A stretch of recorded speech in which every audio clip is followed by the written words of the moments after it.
Welcome to our panel on academia and industry collaborations. And we are going to get started with some really quick introductions. So my name is Sabine Wilhelm, and I'm a professor at Harvard Medical School, and I also run the Center for Digital Mental Health at Mass General Hospital in Boston. So I work in academia, but I also had some really rewarding industry collaborations, and that's why I'm very excited to moderate this panel. And before I introduce our speakers, I also want to share my disclosures, or at least the ones that are potentially relevant for the current panel. So I currently collaborate with Koa Health on the development and testing of several mental health smartphone apps, and Koa provided research funding for these projects. And I'm also on Koa's scientific advisory board, and I'm also on the advisory board for health as well. And now I have the pleasure to introduce our highly accomplished panelists, José Bauermeister and Jenna Carl. And I'm going to start with José. So José is a founding faculty director of ADOS, the LGBTQ+ Health Initiative at the University of Pennsylvania. And he's also the Albert M. Greenfield University Professor of Human Relations. And his work focuses on synergizing systems-level interventions, community engagement, digital strategies, and clinical interventions to optimize the health and well-being of LGBTQ+ community. And currently, José is the lead investigator of a digital life skills program for sexual minority adolescent men, a suicide prevention program for LGBTQ+ youth, and a social support platform focused on addressing stigma for Black and Latinx sexual and gender minority adolescents and young adults. And he also collaborates with industry quite a bit in those endeavors. And José, before we move on, do you have any disclosures that are relevant for this panel? No. Hi, everybody. Happy to be here. No disclosures to report. Okay, and moving on to Jenna. Jenna Carl is the Chief Medical Officer at Big Health, where she advances the company's clinical strategy and clinical evidence that validates the safety and efficacy of its digital mental health programs, Sleepio, Daylight, and Spark. And she has already developed multiple cognitive behavioral treatments for anxiety and related disorders, including both in-person as well as digital treatments. And Jenna is responsible for a team of clinicians, researchers, medical affairs, and regulatory experts, and she leads Big Health's development of digital programs. And she was the clinical architect of the company's Daylight treatment for anxiety. And Jenna, before we move on, other than your work at Big Health, do you have any disclosures for our panel today? Just the Big Health relationship. Thank you. All right. Okay, very good. Okay, so now we can get started. So as we all know, academia and industry collaborations are on the rise, and I personally believe that these collaborations can result in highly innovative projects. And I think they also have the potential to be much more applicable to real world needs. But there are also some really big differences between academia and industry. For example, so I'm more of an academic, of course, and as academics, we are often just focused on advancing science and helping our patients. But of course, if you work in industry, you have to think about all of those things that I just mentioned, but you also have to focus on profitability. So today we want to talk about how we can make sure that partnerships between academia and industry to succeed, what people need to think about, and how they can actually find each other, how people can find partners and more. And I have many questions for our panel today. But I really hope that we can make this really interactive. So I hope that people in the audience will also have many questions as well. So please don't hold back. You can just unmute yourself.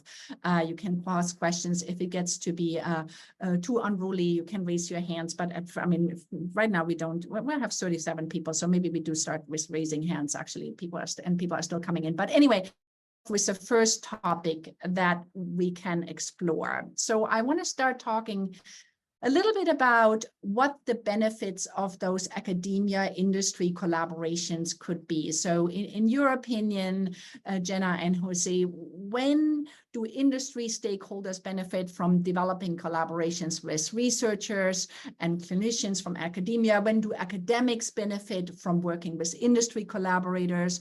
In your opinion, what are the kind of questions and projects that are best suited for these kind of partnerships? When can we make these? What do we need to think about in order to make these kind of relationships really impactful?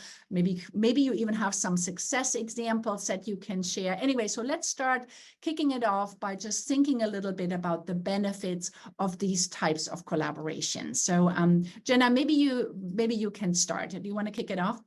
Sure, happy to. Thanks. Yeah, I could not agree more how important it is to have industry and academic collaborations. And there's so many different ways that this is possible and important. And so let me say, let me lay out a few different areas that I'd be thinking about. So I would think about from a research standpoint, lots of potential for doing better, more credible research if you're partnered with academic centers, between industry partnered with academic centers. Also, from a policy standpoint, there are lots of different areas around regulation, reimbursement, standards, quality standards, I should say, where there's a great benefit of partnering between academic and industry to understand like what the needs are and to start to set some of those standards together, do advocacy together. And from a clinical standpoint, certainly. So when you think about clinical guidelines and how should those apply in, when you're developing something in industry, where, I mean, an obvious example for me is like where we're developing digital programs and there may not be some of the guidelines, have been written for in-person types of treatment. So, working together to lay out like what's the appropriate, clinical guideline or relevant clinical science frameworks that should be used from in a development setting. So those are just a few, but I'm sure there's many more. Maybe I'll just stop there. Okay, thank you. Jose, what do you think? Yeah, I mean, I couldn't agree more with both of you. I think, as somebody who tries to navigate both worlds as part of my job as an academic, I get really frustrated with the pipeline estimate. So the federal government in the US estimates that it takes 17 to 20 years from discovery to impact in society. And I think given the work that we all do, we don't have 15, 20 years to wait to see, if the questions we have actually can move the needle in terms of social impact. So I agree completely on the speed of impact potential between partnerships. I think that scale and sustainment are vital. As a recovering interventionist, I hate building programs that then I finish, especially digital tools, and then I ask the university, like, so what's next? How are you going to move this with tech transfer?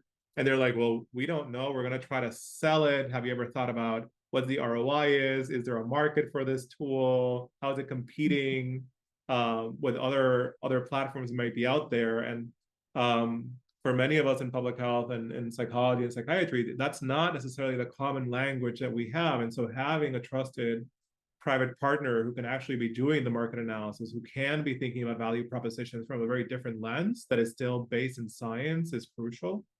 And I think speaks to the co-learning and the different lenses that we can bring to the same priorities in public health, which makes it just more, the product's more real and more likely to be translated into solutions for folks. Yeah, really great comments. And I agree with everything. I mean, I think what clinicians and researchers often can bring is, of course, the clinical expertise and making sure, like Jenna said, that these tools are really grounded in science. But what I have really enjoyed in my industry collaborations were also those things, Jose, that you just said, just really making sure that you are developing something right from the beginning that will ultimately also be used in the real world, right? And when you partner with industry, that's what folks from industry think about, right? From the beginning, what is the market for this? Will this scale? Will it be used? How will it be used? And then I think if we work in tandem, we can just have more confidence that we are not just developing something that because it's scientifically interesting, but something that has a much higher likelihood of ultimately also reaching patients as well, right? Because we are asking somewhat different questions, I think, as a result of these collaborations. Okay, very good. But it's sometimes these collaborations can also be a little bit challenging, right? And I want to now ask a bit about what are the things that academics and folks from industry need to think about when they're entering in these collaborations? Where are the differences between these two entities? And then we can talk about how those differences can be managed and how people can overcome challenges as well. But can you talk a little bit about that as well? So we talked a lot about the benefits, but what are the challenges or potential challenges in those interactions? Sure, I can kick us off, Jenna, if you want. Mm-hmm.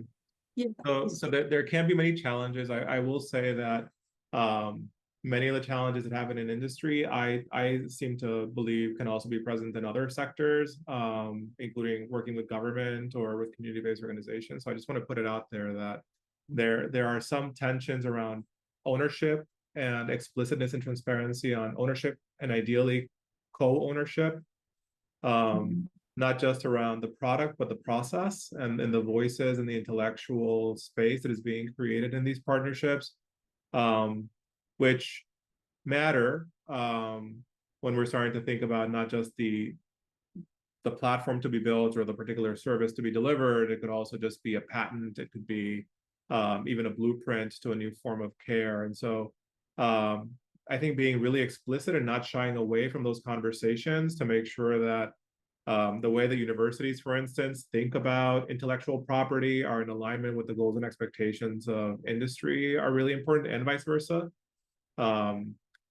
Clarifying role from the beginning. So is the partnership meant because the academic partner is being asked to be an evaluator of a clinical trial, to roll it out, to understand patient-reported outcomes?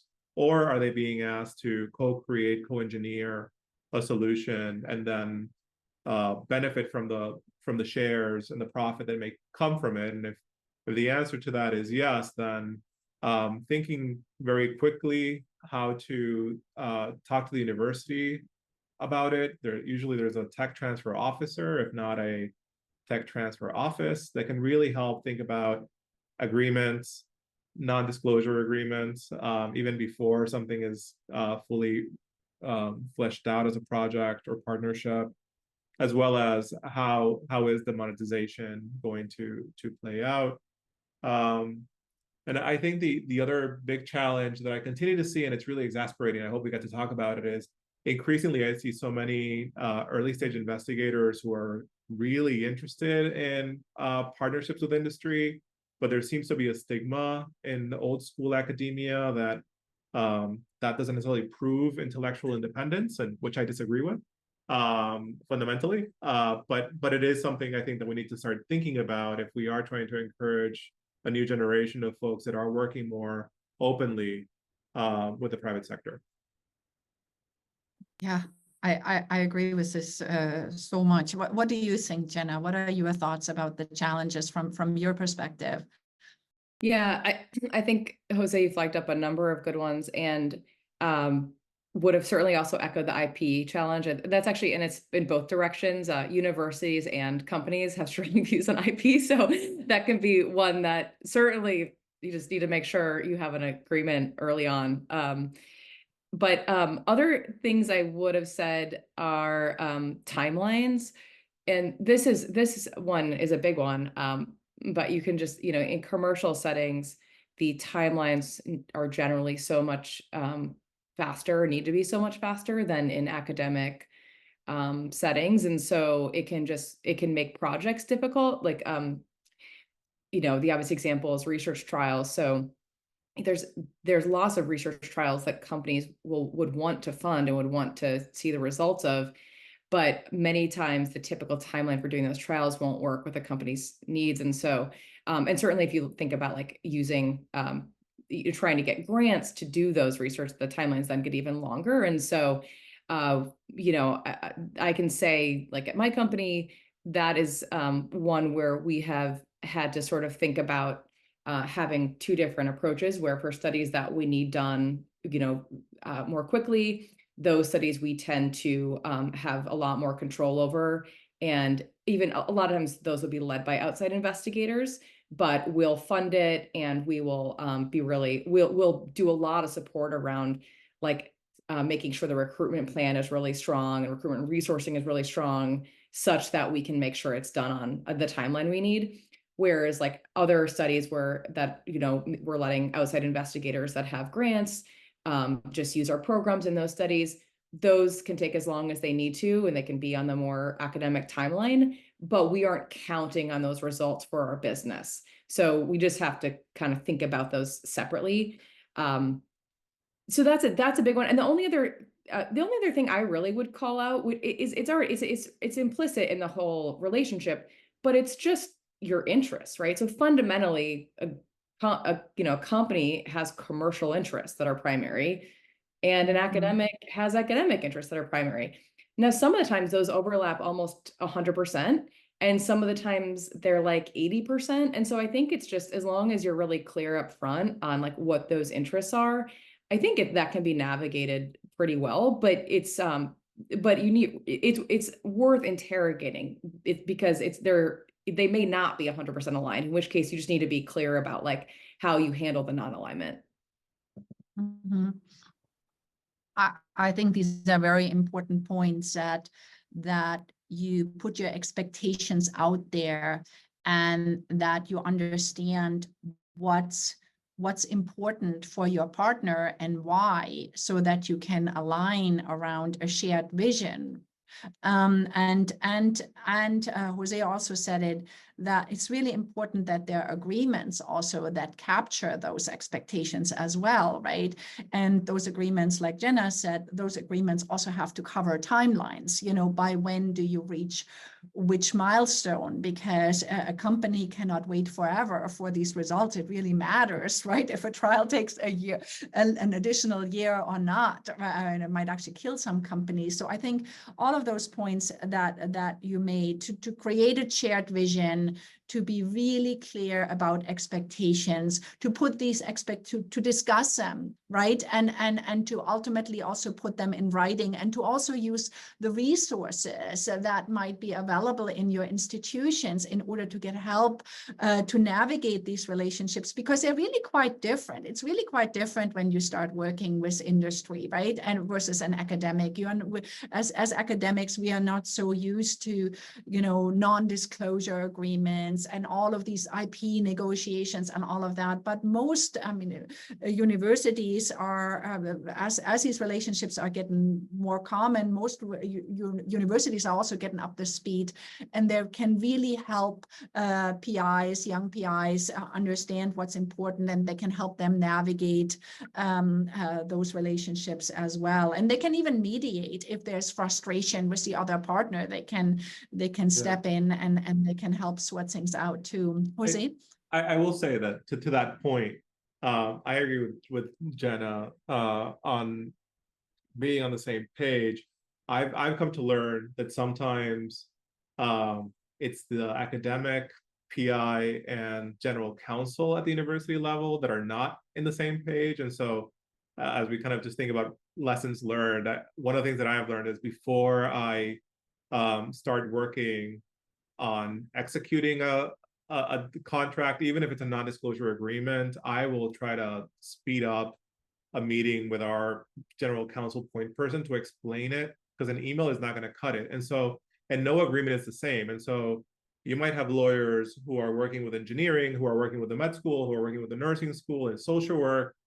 And unless you actually sit them down and say like, hey, here's the expectation, here's the vision, let me brief you on this partnership, you can actually end up delaying the timeline and actually tanking a potential really cool, exciting opportunity, because lawyers will have their own timeline and process for everything, right? And so you want to try to shorten some of that on your side before then the lawyers on both sides start talking. Because like, I don't know, Jen, in your experience, but like in my experience, I'm like, why is this taking so long? You know? And they're like, well, the lawyers are talking. And they're like, can they talk any faster? Can we, you know, do we all get on a call together? And that doesn't seem to always go well. But I think that's the intent, is minimizing unexpected or unanticipated delays. Yeah, No, I love that. I think delays are hugely important to be managed. It's certainly something that I have noticed in my own work as well. And that can be a sticking point. I know, Jenna, you wanted to say something in response to Jose. Oh yeah, I thought it was a great point. And that's a good example, I think, where it may be relatively unique, but one of the areas where, like, I think on both sides, on the industry side and on the academic side, you're better off if you start to really understand the legal constraints that and then you learn to operate within them, because it's both of those are fairly inflexible. Like, there's like not a lot of wiggle room around certain issues like IP. So it's like but then I think there's plenty of space to operate. But if you know that, it works a lot better than you just sort of like pitching things over to the like legal counsel on both sides. So yeah. Mm-hmm. There is a question already in the chat, and the question is what the benefits might be with regard to using a service agreement instead of a research agreement for developing the science for digital mental health. And the person asks, do either one of you have experience with a service agreements and the nuances? Any other words of wisdom on developing contracts between academics and industry? So have you done that? I've done some service agreements, but I want to see if either one of you or if Jose has used service agreements when working with industry. Yeah. Yeah, it's a great question. I think again, like, we all use what we think is the same language, and then legal tells you no, we mean something different when we use these terms. So I think I would approach it the following way. One is, what is the scope of work? Then taking that to have guidance from either the business office or the legal office on what makes the most sense. Because the scope of work will really start triangulating kind of the flow chart around, is there intellectual property? Yes, no. Is there expectations of ownership of the developed program? Yes, no. And depending on all of those, and it gets way more complicated very quickly, but depending on those questions, there will be some legal and fiscal reasons as to why you want to have either a research agreement or contract, a service agreement, or a different type of contract or grant making structure. But it does vary. And so I think the other question that I get asked a lot is like, who's initiating this request? Is it the private partner coming to the university asking for a collaboration, or are you as an academic trying to initiate a collaboration with a private partner? That also matters from an intellectual property standpoint. And so it can get tricky. I don't know if that's words of wisdom or not, but no, it's very important what you say, and there, Jenna was already starting to explore that a little bit earlier as well. But there are all kinds of different relationships that you can engage in with industry, right? I mean, it's possible that you, and I think this is what this question was aiming for. It's possible that at times I have just hired a company, for instance, at times to make certain apps for me, right? Because so I pay them, they don't have any interest in the IP or anything, and they just make the app, and you can do it that way. Or, and Jenna was just talking about that a bit earlier, you can co-develop something at times with a company. That's another way of doing it. Then you have to think about how you want to fund this. Are you going to NIMH or elsewhere and write a grant? Do you want to write an SBIR grant? That takes a long time, but that's one pathway. Jenna was also talking about sometimes big health actually does fund PIs to conduct certain studies for them. So there are all kinds of different relationships that you can develop, and they all come with different pros and cons. Jenna, do you want to say a little bit more about that since you started that line of or that type of discussion? Sure, yeah, and I don't know if I have a more detailed view on the like services versus research agreement, to be honest. Like I think to Sabina's point, it really just depends, like what are you trying to accomplish together? And then I guess from that standpoint, like what's the type of agreement that best suits that? But you know, there are certainly more complicated type agreements. Like you look at like I think the Depression Grand Challenge at UCLA, like I think it's a joint venture between like a number of private interests and UCLA, as an example. And that is like, a super interesting approach at a bigger scale. And I would imagine, I was not involved in it, but like I would imagine one that was like more complicated from sort of putting it together. But and then to the types of things that we were just discussing around like big health, doing funding, sponsoring a trial. I mean, that's actually very straightforward from a legal standpoint. So I think there's sort of all manner of different types of agreements, and I think many of them are actually not that complicated. But you certainly can if you get into something. I guess the co-development is where things get more complicated because they're shared ownership. But the other types of agreements I think can be a lot more straightforward. Yeah, I mean, there's another question just to me. How does a company fund a research collaboration? Does it operate like a grant where the university takes overhead? Does either one of you want to talk about the experience that you have had in that regard with, how it was funded? How does overhead work?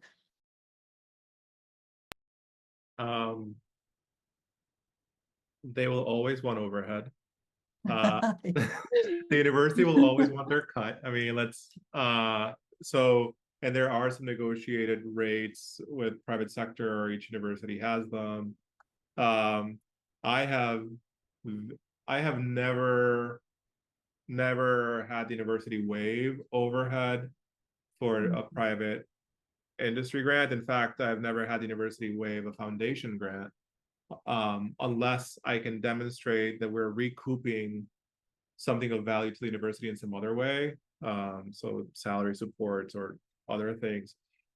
It just depends on the partner, it depends on the university, it depends on even at the level of the school or the department, because sometimes a dean will say the school won't pay for it, but if the department really values this work, will they, basically do the in-kind equivalent of the overhead or a portion of it? So I don't want to give a blanket statement, but overheads, if it's going to be like a grant contract, will be expected. I think there are consultancies that sometimes are explored, but then those are frowned upon, at least here, because usually the consultancy is supposed to be with a single or academic partner independent of their work at the university. And oftentimes I find the private sector is actually looking to partner with a university and its resources to move this work forward. But Jenna, I don't know if you have thoughts on this. I don't think I have more to add there yet. I mean, I've never seen that not be a part of a contract, a research contract that we've been a part of. So I think that's fairly expected that there would be, I mean, frankly, whoever's doing the work, there would be some overhead. So I agree with that. So here's a question: what the roadblocks might be. What are the common roadblocks or breakdowns in communications and collaborations? What are the biggest challenges that you have experienced so far?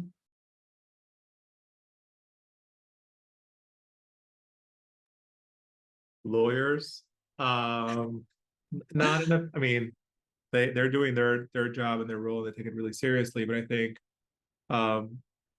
the understanding that you are one query in an attorney's very long dashboard of other PIs and projects that they're trying to support means that you might not get a response this week. It might be 3 weeks from now. And that can be very sobering very fast, right? When we are trying to keep up with the pace that our private partner, our industry partner is actually encouraging us to have. And we're saying like, yeah, we can do sprints and we can meet the timelines and we're going to partner. And then the university just likes to take its time. We're slow. And that has also benefits. I don't mean to necessarily make that only be a limitation, but it does sometimes mess with timelines, expectations along the way. I made reference to sometimes we have like super talented early stage or new investigators that are still pursuing tenure track, and they will get messaging that this is not independent scholarship. Should you be going for the R01? Don't you really want tenure? Or this misrepresentation that I think is extremely stigmatizing, that it's impossible to be doing true science if you're working with the private sector because they want to go to profit and therefore they may not like your findings. I've never had that experience. I'm sure that it could happen, but so it could also happen in academia. How many people do we know have fabricated data? Right. So I think there's a lot of room in my mind to expand the bridges between academics and our industry partners who also have PhDs and other types of doctorates and are well equipped to talk about translational science and impact with us. Yeah, I agree with you. And I think what you're describing is very unfortunate, that it's somehow seen as lesser research if somebody partners with industry. In my opinion, this is a way to create something that might actually be rolled out in the real world, that might actually be able to be sustained. Because for us on the academia side, right, when the R01 runs out, the money for the project runs out. So even if you develop something and you would bring it even to the stage of the real world, how would you sustain it unless you had an industry partner or some other entity that would keep it alive? So I hope that actually, frankly, people like us can change this perspective. I think it's already changing. I think there are more and more academia and industry collaborations now, but I hope through conversations like that, we can also change how this work is being perceived and help people see the benefits of these type of collaborations. Jenna, did you want to say anything? Yeah, no, I think what that brings up to me is I think what is really hard is this gap in early development, from early development to scale and impact. And what I mean by that is you have clinicians and clinical scientists, I think, doing great work in academic settings for early proof of concept, new interventions, adapted interventions, but it is so much investment to take that to something that's really going to have lasting impact and reach people. And I think there are just a lot of gaps. And so partly like I think everyone is well aware of is that when you take digital programs out of clinical trials, their real world performance just drops dramatically.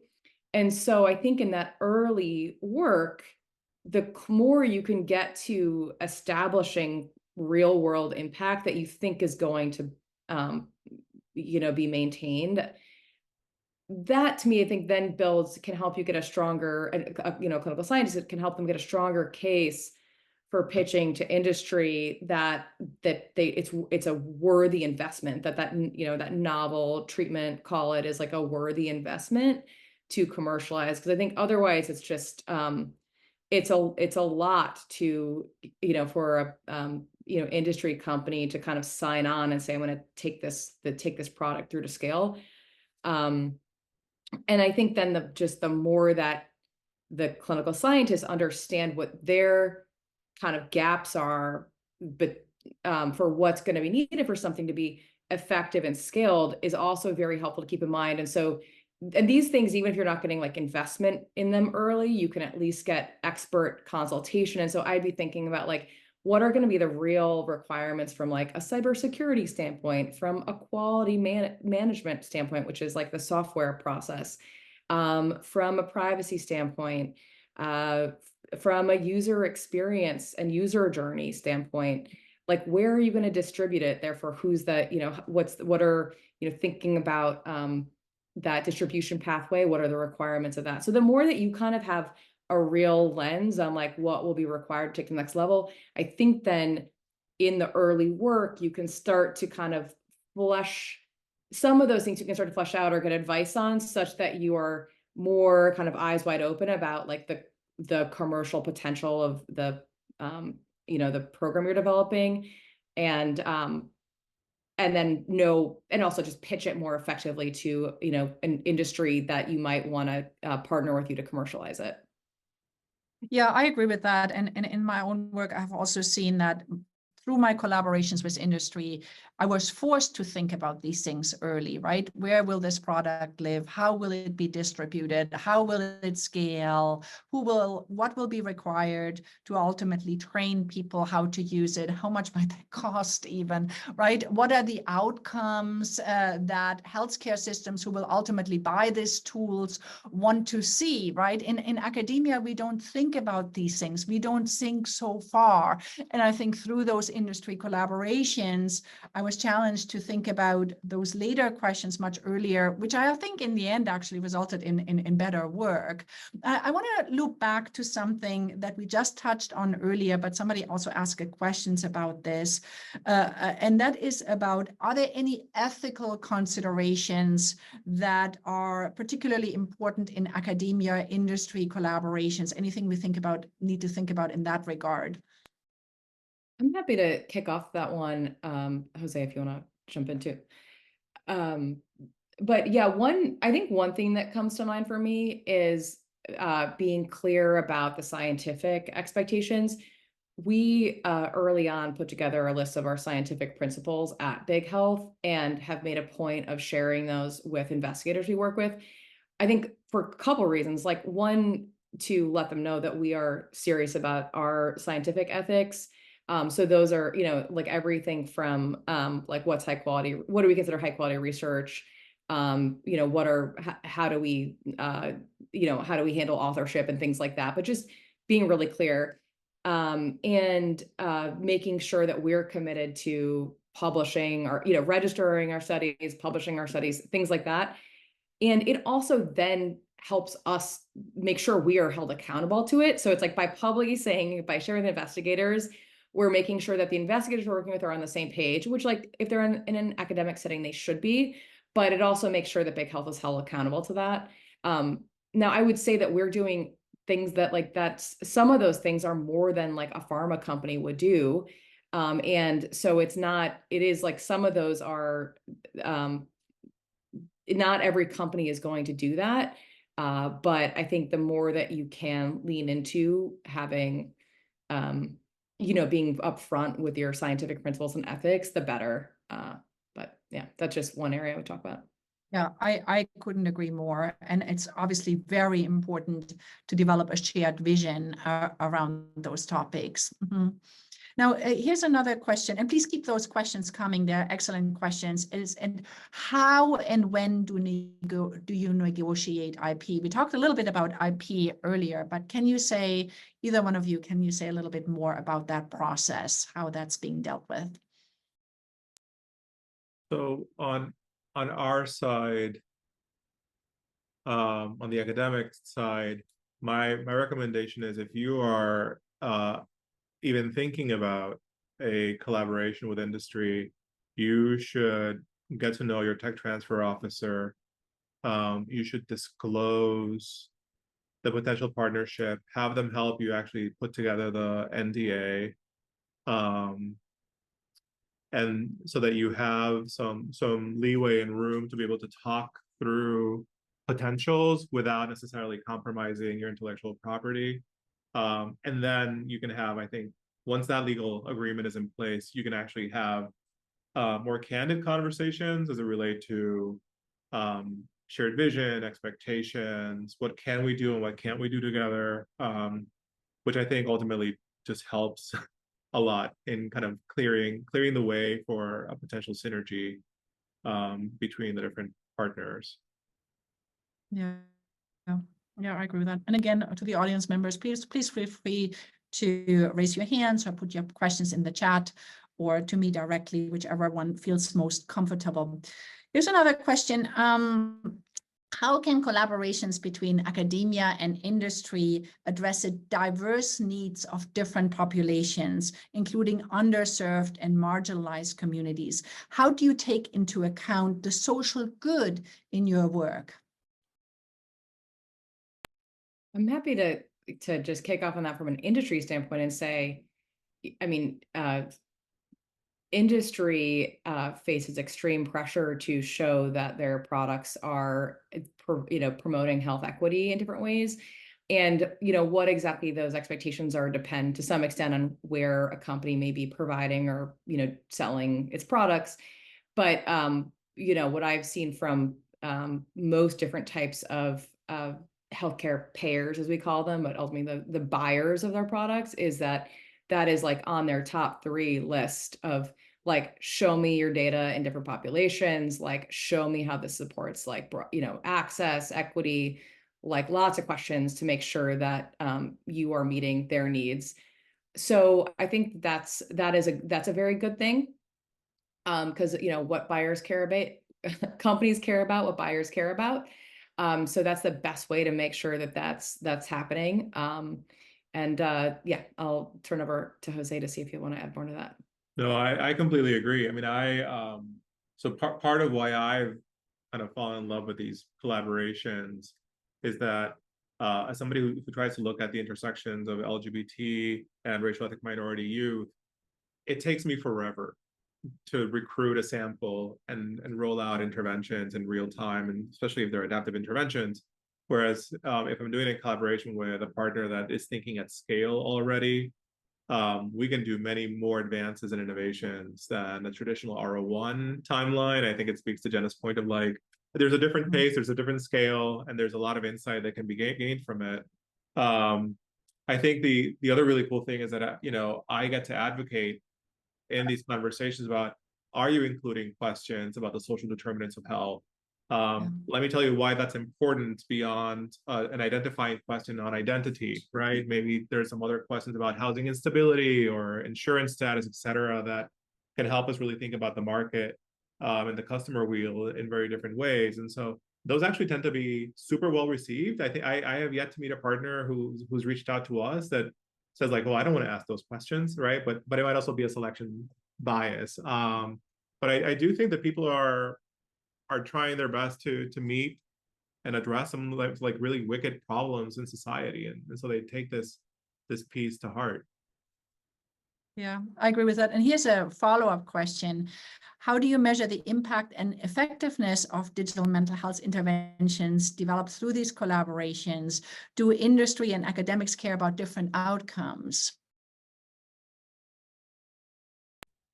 I don't think we do. I think sometimes we might be nerdier than needed. Like I've caught I will say I statements. I've caught myself being like, ooh, we should do like a dose response and let's look at the engagement data and let's like really, and my partner's like, we just need to show like efficacy and effectiveness. Like let's figure that out, and then we can kind of go into the rabbit holes. But I think that's a conversation of like, what are the expectations? The partner needs to have a deliverable to show to their board, and if they're going for their next round of venture capital, they need actual results, as opposed to the be really interesting if conversations that we're so socialized to do on the academic side. Yeah, Jenna, what would you say in response to that question? Yeah, no, I agree with that. I think by and large is the same. I mean, but again, that's partly because it's so important to align the vision ahead of time. So I haven't had a situation really where we've come to the conclusion of a project and said, like, been on a different page. And generally we're looking to make programs that people find acceptable and want to use, that have patient impact, to improve health. So I think like largely we are aligned. It's more it is like, I think more in the weeds, like Jose said. Wholeheartedly agree that, industry is not often going to be willing to fund exploratory analyses on, like what moderates, what it's like they, but yeah, but like usually people are pretty aligned in the main focus of the project, I think. Mm-hmm. Mm-hmm. And how can collaborations ensure the long-term sustainability and continuous improvement of digital mental health tools beyond the initial development and deployment? So what happens if you collaborate with industry and then you notice that you would like something changed in the tool that you have originally developed with your industry collaborator? What do you do when you think like it should be changed? What do you do if you think it's working not quite how I wanted it to? What can you do in those situations? That's a great question. I mean, I don't know that I've dealt with this firsthand, but I would say, I guess I think if it's like a co-development project, you're going to need to leave room for making changes based on learnings. So but then I think the ultimate point is that you're trying to get to, reliable patient outcomes, so I think as long as if you're aligned in terms of like what good patient engagement or adherence looks like, in terms of what good outcomes look like, then create room to say like, we're going to have to experiment and make changes to get to those outcomes along the way. You're not defining the process, you're defining what industry calls the key results. And so that should help safeguard you to do your scientific development process, not fix you on a specific design for a program. But I'm curious. I mean, I don't have a ton of practical experience there. So Jose and Sabine, you might have more to add on that from experience. I think it just speaks to again, this idea of like true partnership. Like, what are the goals? Do we have enough room? If we're doing sprints, do we have enough time to like close a sprint, reflect on it, and modify as needed, in a way that is transparent and inclusive of everybody's priorities, right? So, but I agree with you, Jenna. I haven't encountered any situation where we have had to veer. I think the closest we've gotten to was a clinicaltrials.gov reporting, and it wasn't that the outcome had changed, it was that the measurement had been refined. And so we just did a modification on the registry and said, hey, the true marker for this, we found out, is we're using this indicator instead. But never that we've 180'd the intent of the project. Mm-hmm. Yeah, I haven't either. I mean, the things that might come up is, especially in my early collaborations with industry, I also needed to learn how expensive it is to change something after a tool has been developed, right? That it's not a small feat to again get designers and engineers involved just because something could be said a little bit more perfectly or a little bit more succinctly. And these were the things that I certainly learned in these early collaborations, that cost is a real factor. And it's also something that's always considered, right? The return on investment when you make a change. Is it really necessary? Is it really worth it?